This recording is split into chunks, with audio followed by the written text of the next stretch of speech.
Hello, everybody. Welcome to our new episode, which we call as Across the Frontiers. Our today's subject for Across the Frontiers episode is Nepal. Uh, हम इस particular podcast को जैसे आप लोगों ने last time भी देखा है कि will keep it bilingual to the extent possible. And the purpose of this particular podcast, my friend is here, and the purpose of this podcast is to actually discuss a lot of this particular series of podcast is to know our frontiers well. So the country that we are going to discuss today is a very consequential one, Nepal, one of our closest neighbors. We only last year we concluded, I think in 2022 we concluded a very important treaty with them, which is regarding a dam over the river Koshi. Uh, we had a formal relationship with Nepal for quite a long time, ever since the monarchy of had begun in 1955, and since then, throughout its period of constitutional reforms over these years, and then ultimately with the abolition of monarchy. So we'll try to find out more about how the contours of Nepal as a country is. इस बारे में हम बात करते हैं. Tell me, Dan. My friend Dan is here, and I myself am Buku. So we'll talk about the subject in some detail today. Um, so tell me, why is it that we are discussing Nepal today? How important is it for people from India? Why? How important is Nepal?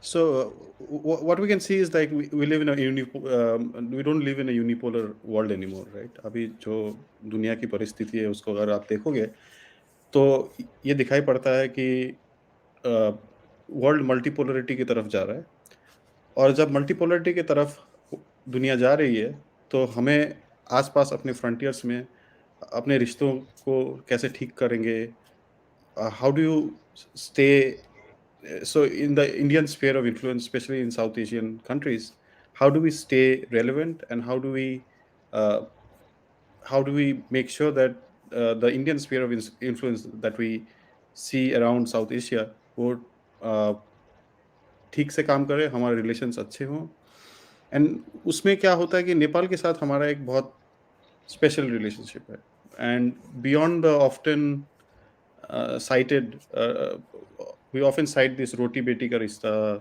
the cultural ties, but more than that, I think even the legal contours of the relationship, right? Mm-hmm. The legal aspects of the Indo-Nepal relationship is very special, and especially when you look at the Indo-Nepal peace treaty, right? Mm-hmm. It establishes a kind of a reciprocal arrangement that gives the citizens of each country rights to residence, property ownership in special conditions, the right to participate in trade, commerce, movement, etc. Right. So even from a legal point of view, despite the very deep cultural ties that India has with Nepal in terms of Hindu culture, in terms of uh, similarity in various cultural aspects and so on.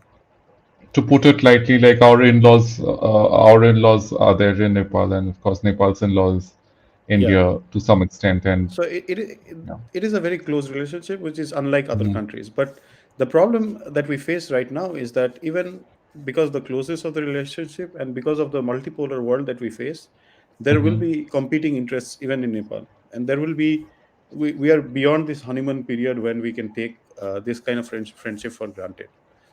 And for example, if you look at like the Indo-Nepal peace treaty, right? So it Mm-hmm. has some very interesting clauses. One of them is to, if you is to inform each other about any significant friction with other neighboring states, right? Okay. And it also gives Nepal freedom to import arms from India. And from what we can see is that the treaty is in it will remain in force unless it is terminated by either party, and you have to give a 1 year notice for that. So this is the treaty that has already always existed and it was never in kind of threat. But in Mm-hmm. 2014 के बाद आप अगर गतिविधियां देखो तो both India and Nepal have agreed uh, Mm-hmm. to change this treaty or to modify this treaty to reflect new circumstances and modern circumstances. And there have So been like vociferous protests and various competing interests in Nepal who who wanted this treaty scrapped. For example, the Maoists, but Hmm. they have kind of like once they came to power, they have toned down their rhetoric. So that's a very essential point that you mentioned about the treaty and then a resentment at both sides on the treaty. Uh, I'll just come to the point of treaty, but for the sake of understanding, just talk. Could you just give me a little background of this particular treaty or what sort of resentment? Because you also focus that इसमें गतिविधियां कुछ है जो last 2014 के बाद से जो बदली है. And as we know, like for example, there was this massive Nepal earthquake which happened in 2017.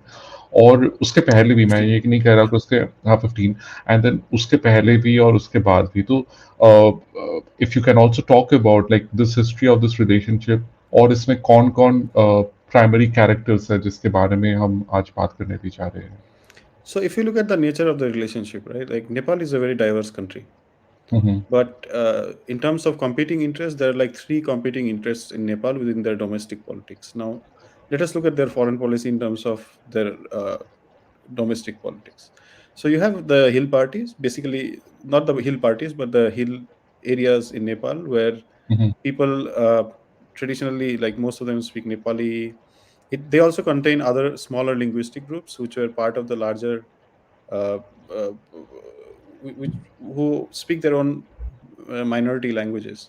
And then you have the Okay. South Tarai, right, where you have people who speak Bhojpuri, Maithili, and they're usually languages which are common to border areas they share with hmm. India, and Okay. especially towards the plains. So Okay. and so basically you have since Nepal became a republic.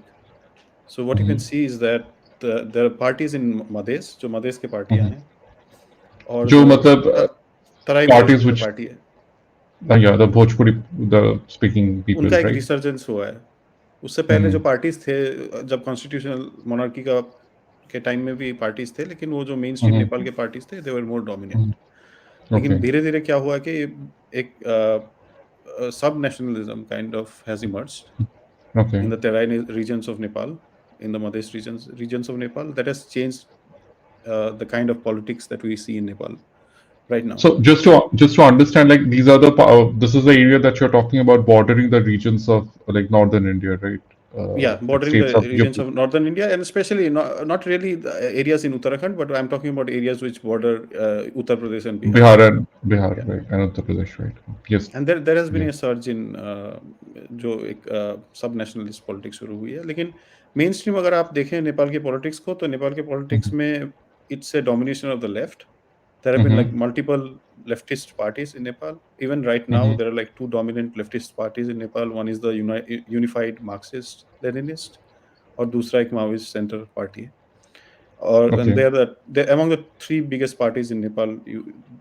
Those two are always uh, one of the three biggest parties in Nepal. And the another poll that Nepal had was like a very significant, strong poll during the 90s, for example, right? The Nepali Mm-hmm. Congress. And it has Mm-hmm. existed throughout, right? It has had prime ministers, for example, Koirala's. And it was Mm-hmm. also perceived to be very pro-India at one point of time. Even right now, if you look at the stance of the party, it is largely modeled on, it's a party modeled on the Indian model, is what I say. Mm-hmm. And you can say modeled on the old Congress in India, but more or less a social democratic party, which has different elements of different sections of society and try to represent, kind of become like a big tent party. But Okay. slowly, it also had a very good representation in the Madhesh areas because of its perceived pro-Indianness. But slowly, what has become is like because of the emergence of the Madheshi parties, Mm-hmm. Nepali Congress का जो एक जनाधार था वो सिकुड़ता जा Mm-hmm. रहा है. So ज़्यादातर वो you will see like a lot of communist parties, I think some of which have actually split over the years, and then they have also some of the factions have also been associated with Nepali Congress. So what I understand is like Nepali Congress, as you mentioned, Nepali Congress is one of the poles. The other two poles are the two communist parties, Yes. right? And So what is the difference between these communist parties, right? So sure. the Maoist Center was born out of a very recent insurgency, right? From the mid 90s to the mid 2000s. And they Mm-hmm. were actually fighting a civil war with the Nepali government and the army, and these are the Maoists who were active during the 90s and the Mm-hmm. 2000s. Whereas the UML is an older political party, older communist party. It consisted of people who wanted to adopt the parliamentary democracy route while still Mm-hmm. remaining a communist party. And Okay. they also had their brief insurgency in the 60s, but they do not have any modern history of insurgency. In fact, Mm-hmm. when you had like this Maoist insurgency at its peak, you Mm-hmm. have seen that you will see that a lot of UML cadres were actually assassinated by the Maoists, and they also have a Mm-hmm. kind of like inner rivalry that they sought to bridge recently, but that did not work. And UML is more like a nationalist communist party, because like you can see it always when you see a lot of anti-India rhetoric happening in Nepal, it's almost always from the UML. अगर आप देखो तो वो KP Sharma ओली की party है अभी, Okay. and he's the numero So he's the number one person who is who running the affairs of who the party right now. okay, who for the sake of like to be sure, like KP Sharma Oli is also one of the prime ministers of Nepal, one of the latest recent prime ministers of Nepal, and I think has been has been apart from I think the other communist face which is Prachanda, Yes. and has been one of the leading communist leaders of Nepal. Right? अगर आप देखो constitutional monarchy बनने के बाद नेपाल में एक बार भी एक स्थायी 5 साल की सरकार नहीं चली है। और जी. उसमें if you see why this is happening, right, क्यों हो Mm-hmm. रहा है ये? Mm-hmm. तो Mm-hmm. एक एक रीजन ये भी है कि there are competing leaders in different Mm-hmm. Parties who always want to get the prime Mm-hmm. minister seat, and there has never been like a complete majority except 2017 briefly, if you remember. There was Mm-hmm. the Communist Party of Nepal got a two-thirds majority. And what was the Communist Party of Nepal? It was a project where the Communist Party, the Maoists and the Marxist Leninists, they merged and formed one political party. So that Okay. even that did not last. They had to go back and split again. Okay, so I just want to take this opportunity to just show the brief timeline of it, and I won't talk about this entirely, but I just Yeah. wanted to show you that 2008, since you mentioned about constitution of monarchy, that was, I mean, it was declared, the end of monarchy happened in 2006, and it was formally declared a republic in 2008. Right, Yeah. that's the time that we are talking about. So yeah, yes. So you were also talking about like the text of like subnationalism which came with the communist parties. Could you just take us a little bit ahead, past in time, and just talk about what was this insurgency or the history of this monarchy a little bit about Of that the and how monarchy, did this, right? Yeah. yeah, So how does this transition over the it's a period? huge period, right? Like I have to cover it very briefly. So if you look at Sure. Nepal, right? Like Nepal was formed as a the history of the monarchy in Nepal, for example, right? Mm-hmm, mm-hmm, So it has a very long and very intricate history. mm-hmm, So basically, the monarchy was the Shah dynasty. So it traces its origin to somewhere around the 16th century. But the unifier of Nepal, right, Prithvinarayan Shah, unified various kind of there were various principalities, various kind of tribes existing in Nepal who spoke their own languages. And what Prithvinarayan Shah did was to bring this into one country, or one kingdom, right? mm-hmm. After a period of time, uh, the Shah dynasty became a bit ceremonial, because what happened was that the prime ministers, who were basically the Ranas, assumed power, and the king was reduced to more like a titular king. Like the king existed, but without any powers, right? Like, and they had the Ranas could change the king. They could appoint someone from the Shah family, which they thought was which they thought could be manipulated. We're talking So about the yeah, mid 19th century, right? yeah, 1850s, eh, 1846 around. yeah, mid 1800s, right? So we're talking Okay. in the 1800s. That was the Rana rule, right? Mm-hmm. And it was considered a kind of like, it is widely accepted in Nepal that it was a dark period where even ordinary people were denied rights such as education and so on. Mm-hmm. And if you compare it with India's independence struggle, and when India became independent in the 47 in Mm-hmm. 1947, after that, even Nepal's politics saw a profound change. And you had the return of the king, the Shah dynasty again, right, with King Mm-hmm. Tribhuvan in the 1950s. And it Right. is in that context that the Indo-Nepal the friendship treaty was signed. But Mm-hmm. even before that, the Ranas and the British also signed another treaty after the Nepal wars, right? And that was known as Treaty of Sugauli, which fixed the borders of India, kind of like established the borders of India and Nepal. Okay. And the monarchy has played a central role in the governance of Nepal till early 21st century, right? If you see, Mm-hmm. the monarchy was abolished much later, in the late 2000s. Mm-hmm. And over a period of time, there have been periods of phases of democracy. There have been phases of coups. It's like not a coup by the army, but the coup by the king himself, right? And then you had like changes in leadership, and a phase of absolute monarchy, followed by another phase of constitutional monarchy, and so on. And in the 1990s, this insurgency by the Maoists started, which was the first very serious insurgency in Nepal. And it claimed around, it began in the 1990s, and it started with this figure called Prachanda. Mm-hmm. तो प्रचंड ने क्या किया कि उन्होंने कहा कि हम मोनार्की को हटाएंगे, हम राजतंत्र को उखाड़ फेंकेंगे, Mm-hmm. कम्युनिस्ट स्टेट बनाएंगे, और जो सारा पॉलिटिकल स्ट्रक्चर है उसको चेंज कर देंगे। Okay. एंड उसके वजह से वायलेंस हुई, 17,000 लोगों की मौत हुई। It led to very wide spread economic destruction and disruption. और उससे क्या हुआ कि एक सिविल वॉर टाइप का सिचुएशन क्रिएट होगा नेपाल में।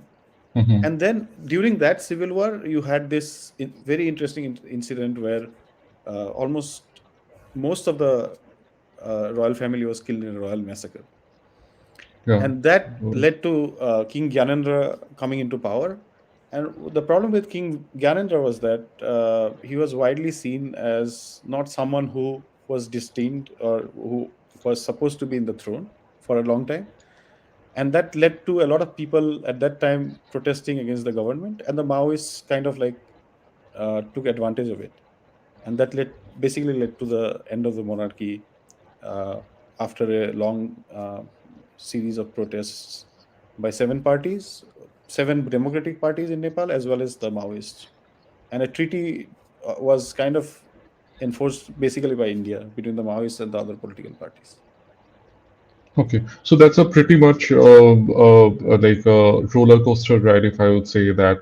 And interestingly, then if we take the period after the abolition, after the actually assumption of the power of the Shah dynasty once again in the 1950s, right? Yeah. That when it was formally a monarchy. You also mentioned that about Prachanda, who had demanded a complete overthrow of the constitutional monarchy. So I just summarize the timeline and let me know if I've got it right. So in 19 around, I think we're talking about 1955 when King MBB Shah and one of the most enlightened, if I would say, enlightened head of states that we have seen in recent times, who assumes power in 1955. In 1972, there's a short 1972, the king passes away. 2 years later, his son, King Birendra, comes into power. The reforms are initiated by King Birendra, in which he is primarily governing through the panchayat system, actually, which I suppose his father had started. No, And then uske, let me tell you. Let me sure, put a brief. I'll just sure, tell you sure. something briefly. Is that 50s mein Nepal also had a very brief 1 year period of constitutional monarchy. They Okay. had elections, and BP Koirala was elected prime minister. But Hmm. after a year or so, the king kind of did a coup and assumed absolute political power, and he Absolute started power. to run this government with this structure called the panchayat. And that is called the Okay. panchayat system that ran in Nepal for a pretty long Pretty. period of time. Yeah. So then the 90s, I think 90s when King Birendra had to give in to a lot of protests and bunts that had rocked Nepal for quite some time. In 96, as you mentioned, that 96 was the period when formally the Maoist insurgency had started, and that's when we're talking about.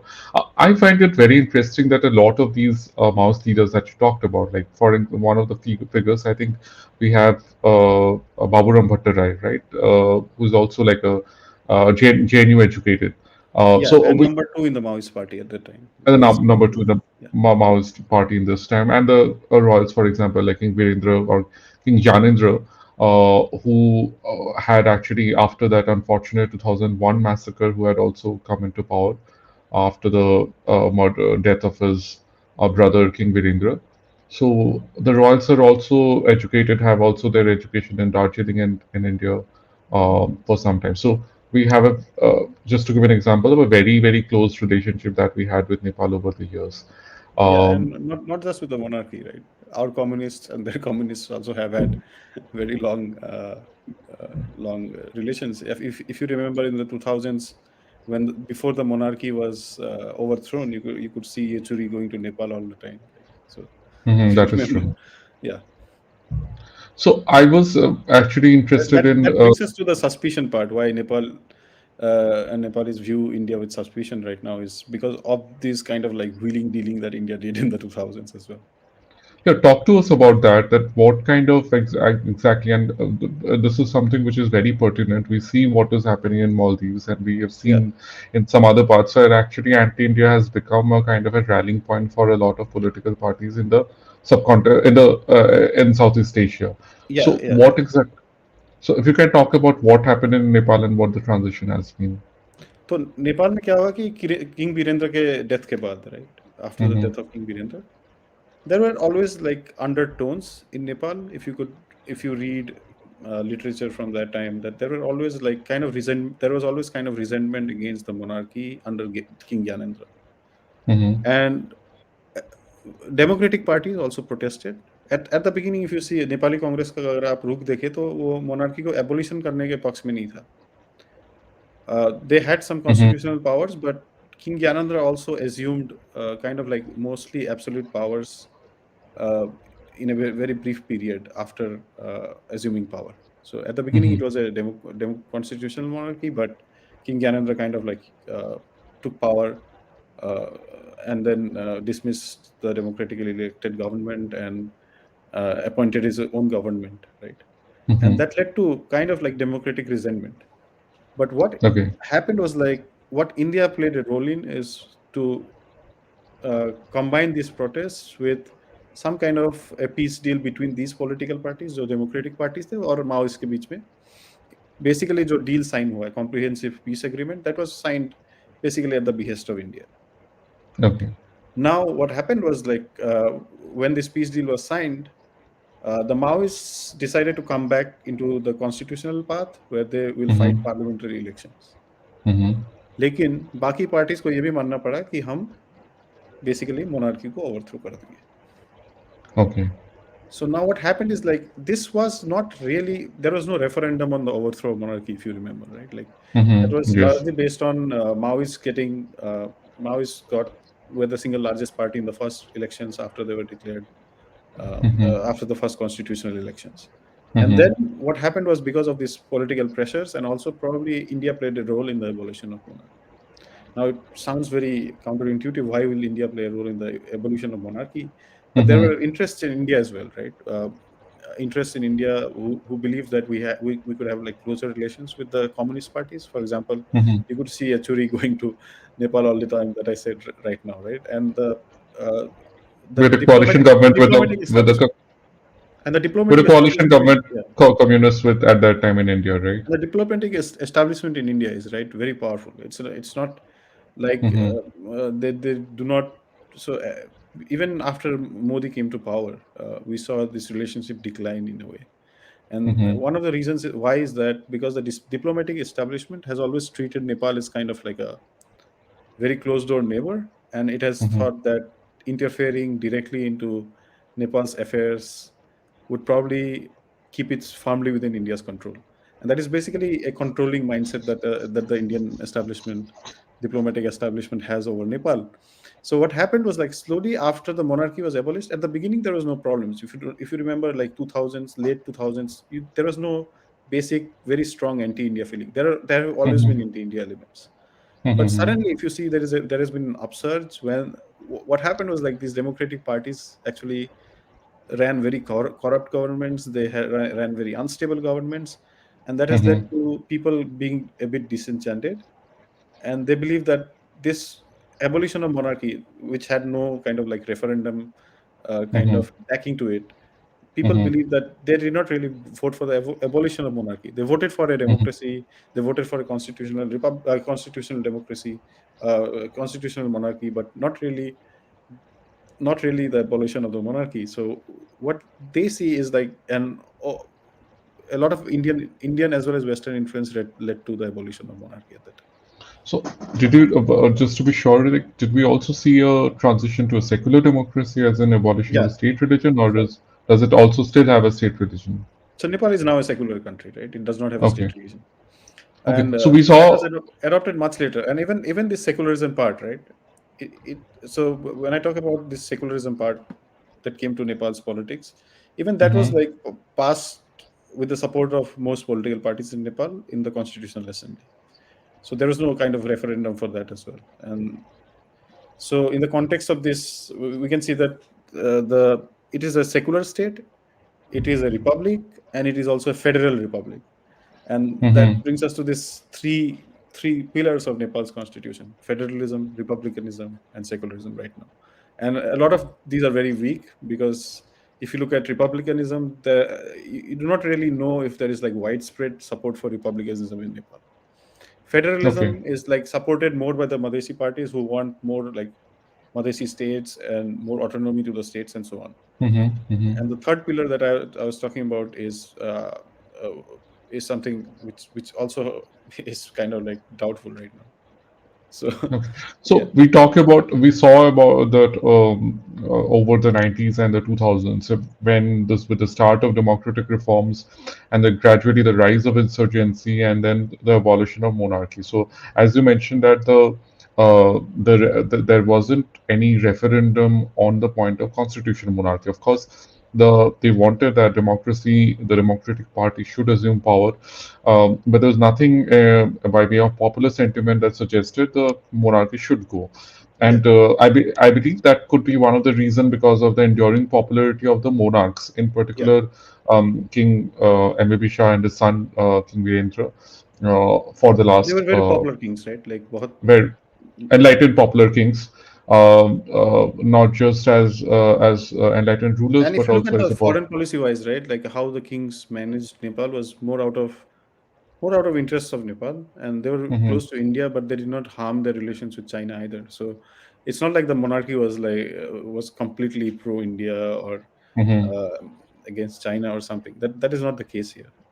In fact, a lot of Indian diplomats probably thought in the 2000s that because the monarchy is kind of neutral, we can have a more involved relations with the Maoists and the Nepali Congress and try to build up a democratic process where we have more influence in Nepal than we had before.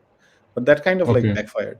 And also like if you see कि 2015 में क्या हुआ था कि जब constitution adopt हुआ नेपाल का, ये तो सबसे बड़ी Mhm. बात है जो हम बोलना भूल गए कि जब कॉन्स्टिट्यूशन अडॉप्ट हुआ था नेपाल में, तो रातों रात अडॉप्ट होने से जस्ट पहले तब जयशंकर हमारे फॉरेन सेक्रेटरी थे।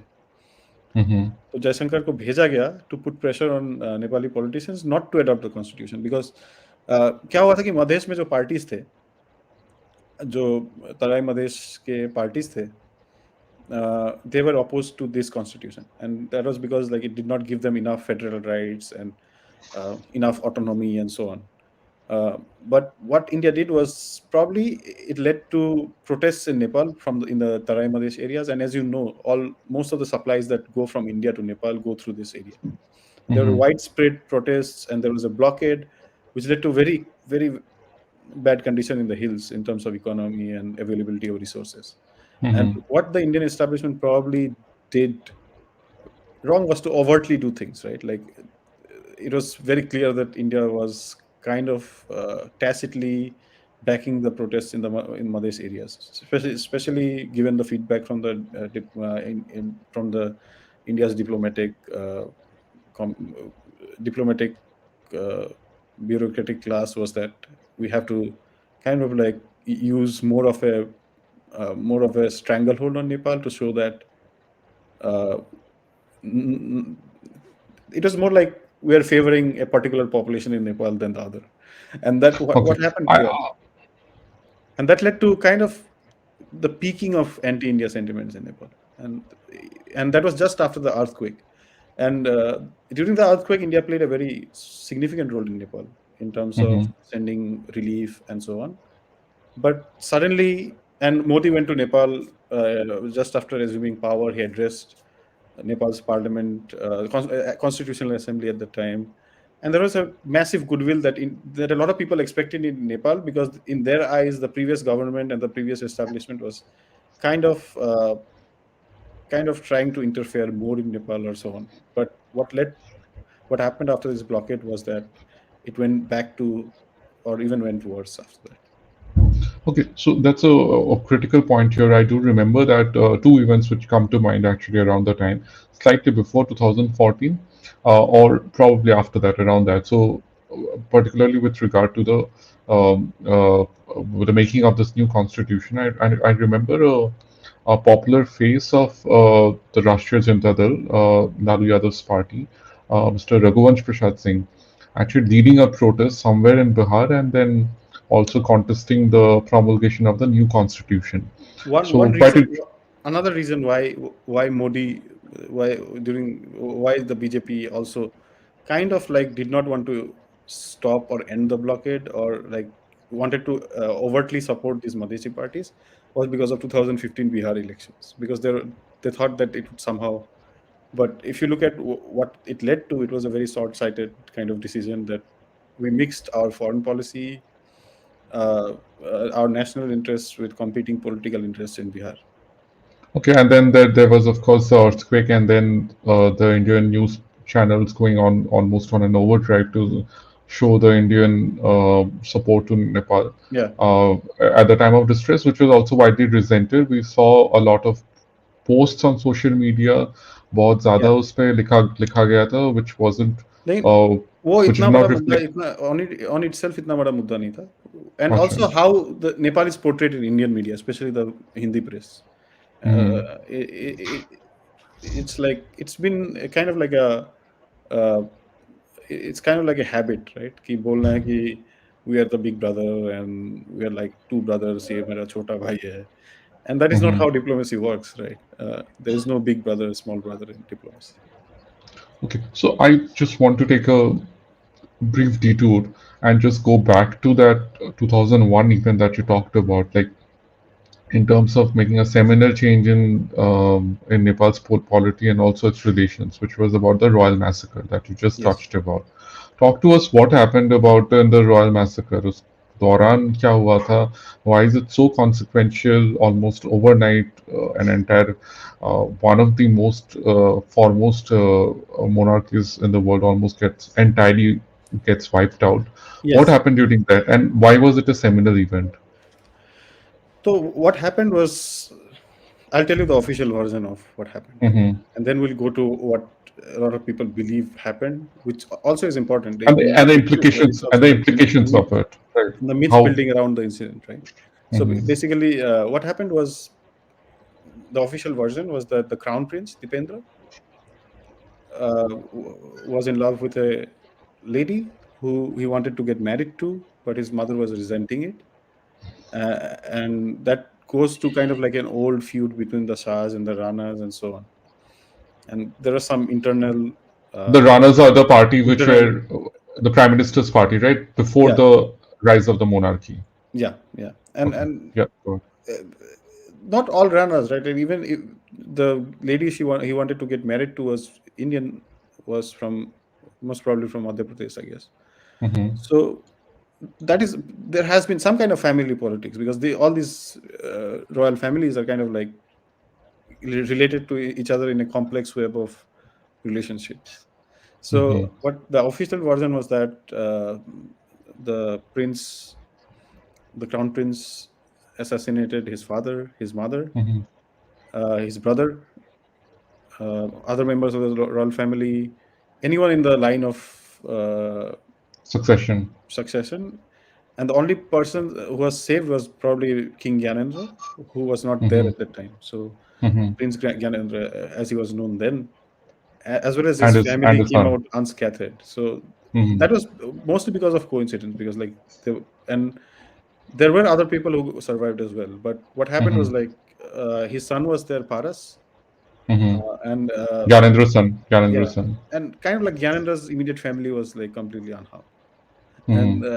And then after that, Gyanendra was like the legal successor to the throne after because Crown Prince Dipendra also shot himself, according to the version of events again, shot himself and died a few days later. So he was an appointed king for a couple of days and he died basically in the hospital.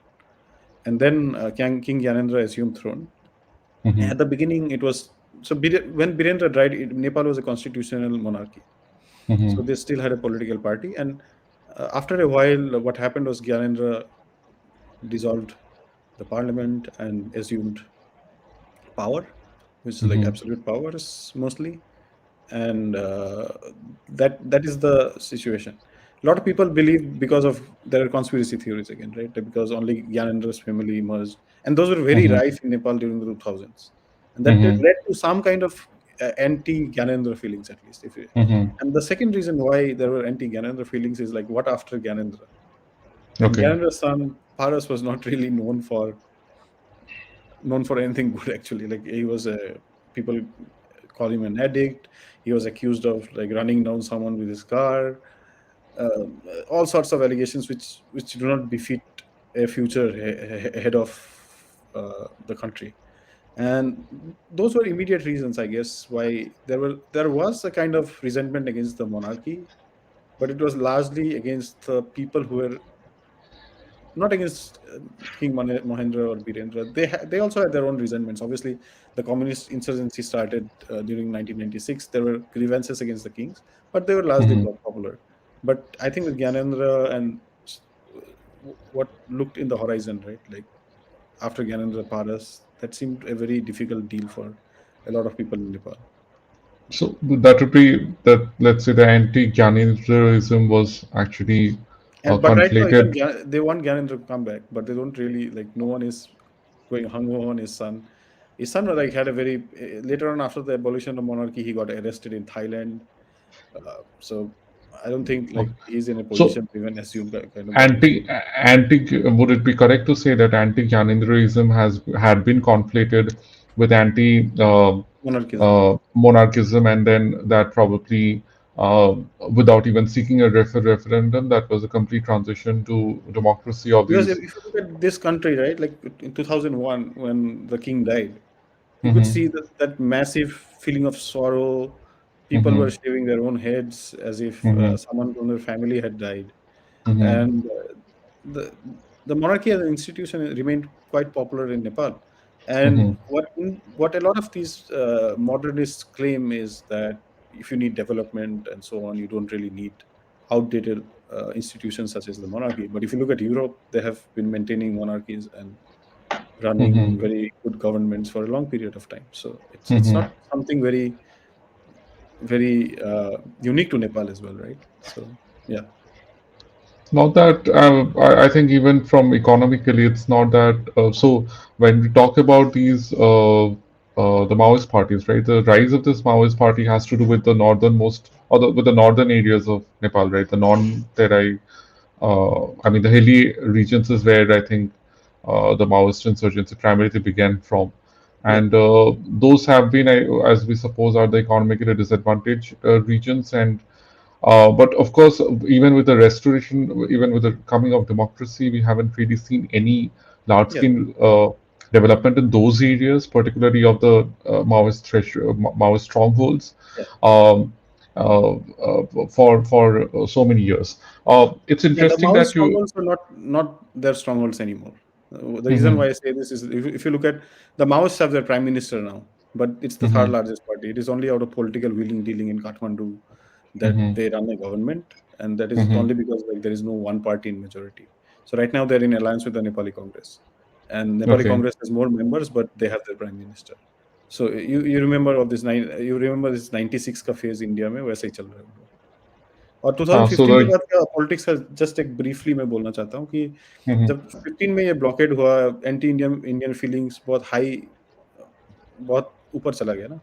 तो उसके mhm, बाद क्या हुआ कि KP Sharma Oli was the one who wrecked up all these anti India feelings and became prime minister in 2017. He also won a two-third mhm. majority with the then merged political parties.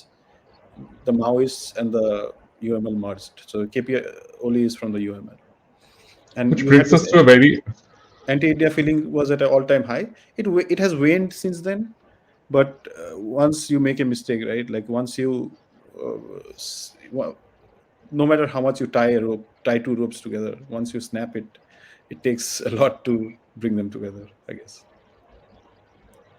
Of course, that I remember that particular uh, uh, rhyme, so I just cannot Yeah. कि जुड़े पर गांठ पड़ जाए हाँ, Rahiman right. जुड़े पर गांठ पड़ जाए तो That has happened right now. गांठ.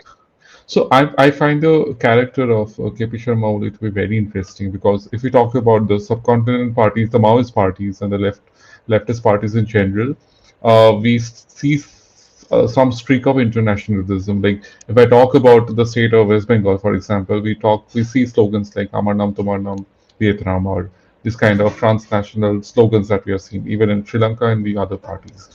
KP Sharma Odi has been, as I would understand, is a figure, is very much of a mainstream communist leader, Yeah.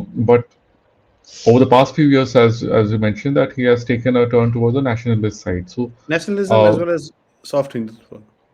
So okay, it's probably, I, I'll tell you why. uh I'll tell you why. yeah, that's what I'm interested to know. Why? What exactly happened over the years that has led to this transformation?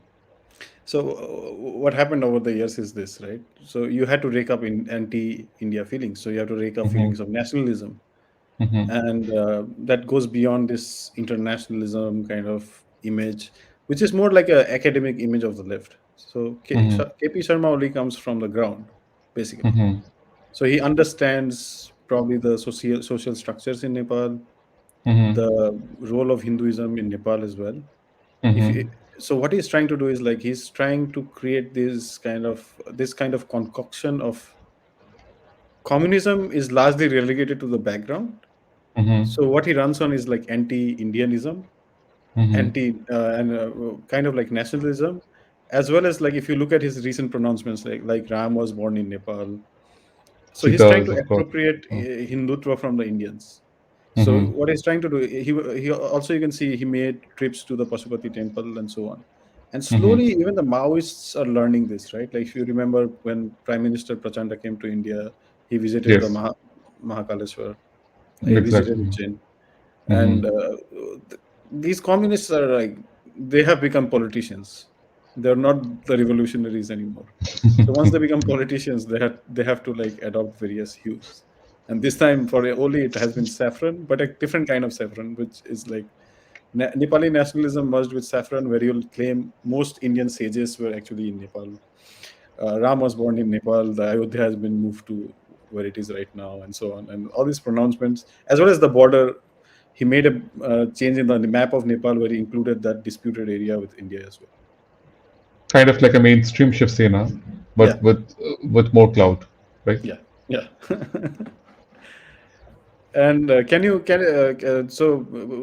cover the border disputes later, I guess. Like India Mm-hmm. has some border, like just to give a primer, India has some border Mm-hmm. disputes with Nepal, Mm-hmm. and especially around the in Uttarakhand and around the Susta River as well. So there are like Mm-hmm. two main border disputes we can talk later about. And We that can has talk also about led to that. this anti-India Yeah. feeling where they see India as like kind of like an aggressor Mm-hmm. taking land from Nepal. But this border dispute is very, very complicated. So it comes from that border treaty that the British signed with the then Ranas, right? So it's a complicated border dispute, but we'll talk about border disputes So later.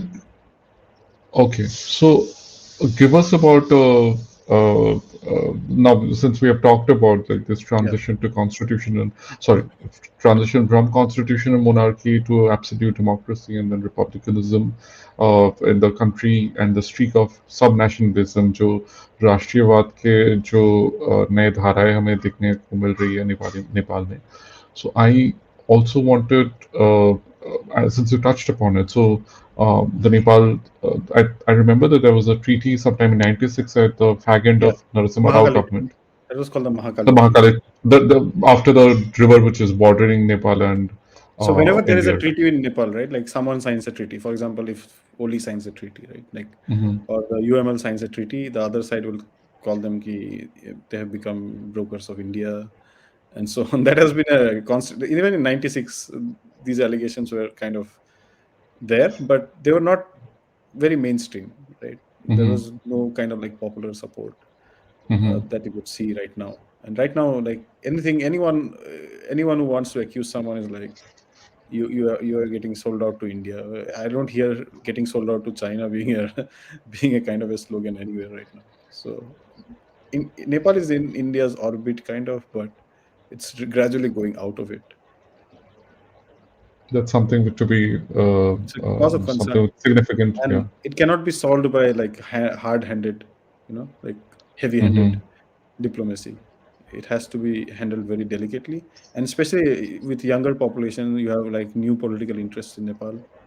You have all these Madhesi parties who Okay. also Yeah. there is no one Madhesi party, right? They have like three or four. Okay, so we talked about, I wanted to also come to that. So we talked about these three mainstream parties. What are the other streak of politics that we see? I understand like this Madheshi parties, and then there's also Yeah, the Royal Party, some kind of Royal Party, and then other yeah. I'll parties talk which to are, you about the Royal Party. I'll talk to you about yeah. this briefly. So till 2017, you had these three mainstream parties, and you had the Royalist Party, which is the Rashtriya Prajatantra Party. It Mm-hmm. also has its factions. Sometimes it breaks into two parties and so on. But like largely, there Mm-hmm. is one big faction of the Rashtriya Prajatantra Party, and the Prajatantra Party is actually monarchist. So Mm-hmm. that's very funny. But so again, the monarchist parties have always been there, and recently, because of this parliamentary nature, they have to ally with either the communists as well, right? So you have at this point of time, probably the Royalist Party in Nepal is the biggest Royalist party in Nepal is aligned with KP Sharma Oli's UML. Now Okay. they fought the last elections to. They did not fight it together, but they had seat sharing arrangement in certain seats. So that is the Mm-hmm. Royalist Party. You had this in 2002. You had this new Aam Aadmi style of civic nationalism and civil Yeah, society kind of groups who formed this Swatantrata Party. They united under this media person, right? Rabi Lamichhane. And mm-hmm. you had like this party is significant right now. They're the fourth Mm-hmm. largest party right now, I guess, or fifth. I don't know. Probably the fourth. And Mm-hmm. they're kind of like they have been in government. Right now, they're in opposition. They tried to join the government. They're like a Aam Mm-hmm. Aadmi style party, right? A hit and run party. So uh, this party is new. You don't know what the foreign policy aspects of this party would be because it's largely local and a small party right now. And its main concern has been corruption in Nepal's politics, which is like led to a lot of disenchantment. And Mm-hmm. because Nepal is a small country, you never know, right? They might emerge as a very large political player in the future, and that Mm-hmm. gives us a cue about how India has to deal with parties so that they do not realize because anti-Indianism, right, is like the easiest way to rake up feelings in Nepal, and so that it does not happen, India has to like engage multiple stakeholders. Okay. So now, since we've talked about India in great length, it would be probably appropriate time to talk about the border disputes. Like, what are the treaties about? What is the border dispute about that we know? Yeah, let's talk about it briefly, right? So Nepal has Mm-hmm. faced border disputes area, and two main border disputes. Like one is the Lipu Lake Limpiadhura area, which is in the Mm-hmm. Uttarakhand border, and one in the border in Susta. Mm-hmm. And the Lipu Lake Limpiadhura issue revolves around the origin of the Kali River, right? And Mm-hmm. what happens there in that point of time is it's probably because the treaty was signed with the British, which Mm-hmm. defines the border as kind of like around this area, around this river, and so on, right? Like that's Mm-hmm. how you define borders. And the course Mm-hmm. of the river has changed, and so on. And this has led to a lot of disputes around that area. Okay. Uh, so we can go into the details, the geography of it later on. So we'll just briefly discuss what the dispute is about. The Susta dispute is around the Gandak River, and these Okay. grievances have led to a this traditionally close relationship between India and Nepal getting strained, right? And Mm-hmm. they're very complex border disputes. With Mm-hmm. China, they also have some border disputes, no major disputes, but in 2021, if I remember, Mm-hmm. Sher Bahadur Deva was the prime minister, and he established a committee which was tasked with investigating this border dispute in Humla, with China, Okay. where they claimed that there were certain uh, places where in the border in Nepal where they were building some kind of houses or so on. But Nepal historically has been adept at balancing India and China, right? Because they've always existed between this big Tibetan kingdom and the Indian state and the Indian whoever was ruling India and so on. And yeah, so you always these are the two main disputes, and I think they can be resolved amicably through diplomacy. But the problem is that in recent times, KP Sharma Oli published a new map of Nepal that includes some territory which was not otherwise claimed by Nepal, and that was also passed by a unanimous resolution in the parliament. And because no party can go like if you build a map and like there is a political party which claims that okay, this is not our territory, then they will face consequences in Nepal. Mm-hmm. So largely Mm-hmm. out of even the Congress and the Maoists, everyone supported the new map of Nepal. But I think there was only one voice of dissent, as far as I remember, from one member of parliament who was also Mm-hmm. dismissed from our own party. Even the Madhesi party supported that map because like they could not appear going like anti-national. Okay. So interesting thoughts we had on this. I suppose we talked about in length about Nepal and its significance, the origins of the border dispute, and how it has progressed over the years. The rise of the Maoist parties in the mid 90s, and how a very consequential event led to almost the overthrow of the constitutional monarchy from Nepal, and so on. So, is it good time then to call it a day? Yeah, And yeah. We can discuss like the details of a lot of things like border disputes. We can specifically focus on the domestic politics and the details of the politics in Nepal. But right now, I think from this podcast point of view, we have covered a lot of like the basic areas that we wanted to cover, I guess. sure. Yeah. So that's probably a good time to then call it a day. Yeah. And हम ऐसे ही ये podcast का जो series है हमारा Across the Frontiers, where we talk about Yeah. India's closest friends and neighbors. We'll discuss some of the aspects of the polity, And in the interesting future, tidbits, we and plan to discuss Sri Lanka, and that indeed, is probably our next station, right? So yeah. sure. Would be great to know. Of course, we'll be having doing a lot of such podcast series. Um, uh, to write to us, to comment on our channel, and please do subscribe to it. Thank you very much. Thank you, and bye from the Dan Buku podcast. Yes. Uh, happy. Okay, okay. By the way, Yeah. today's Makar Sankranti. We have Bihu, Lohri, we have Pongal. Pongal. We have a host of we have a host of festivals across that people in India and Nepal celebrate Yeah. at this time of the year. So happy festival to everybody. Yeah, it's And Sankranti in probably Bihar and other areas. mhm. They'll be having Dahi Chuda, and we'll have in Assam we have Magh Bihu, and it's one of those days where almost the whole of the subcontinent, in that, especially the Hindu part of the subcontinent, has some kind of Mhm. festival or the other. That's true. That's true. All right then. Yeah. Have Thank a you. good day. Goodbye. Bye.